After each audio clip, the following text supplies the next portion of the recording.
మీ అందరికీ ఒక serious issue గురించి చెప్పాలి. రోజు నా దగ్గరికి చాలామంది స్టూడెంట్స్ వస్తారు. అన్న నా ఏజ్ 17, నాకు 50,000 అప్పు ఉంది. అన్న నా ఏజ్ 20, నాకు 2 lakhs అప్పు ఉంది, దానికి నువ్వే సహాయం చేయాలి అంటూ ఉంటారు. ఎలా రే ఇన్ని అప్పులు అని అడిగితే, అన్న మా డాడీ నాకు కాలేజ్ ఫీజు కట్టడానికి డబ్బులు ఇస్తే నేను బెట్టింగ్ వేసి డబ్బులు పోగొట్టేసే అన్న, ఇంట్లో తెలిస్తే తిడతారు, నువ్వే నాకు ఎలాగైనా హెల్ప్ చేయన్నా అంటారు. సో ఎవరైతే బెట్టింగ్ వేస్తున్నారో యాజ్ ఎ స్టూడెంట్ మీ అందరికీ ఒక విషయం చెప్పాలి.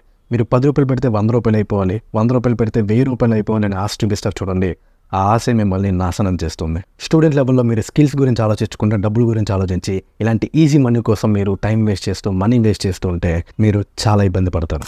అదే నేను daily 2 to 3 hours me mobile ఫోన్లో వచ్చేసి 3,000 to 4,000 వరకు సంపాదించవచ్చు అంటే ఎవరు నమ్మరు. ఇవన్నీ చాలా విన్నామన్నా అంటారు.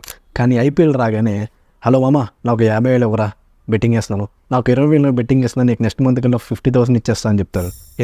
ఎందుకంటే మీకు కష్టపడకుండా డబ్బులు సంపాదించాలనే ఆశ, కష్టపడకుండా డబ్బులు జేబులోకి వచ్చేయాలనే కోరిక. అది ఏదైతే ఉందో అది మిమ్మల్ని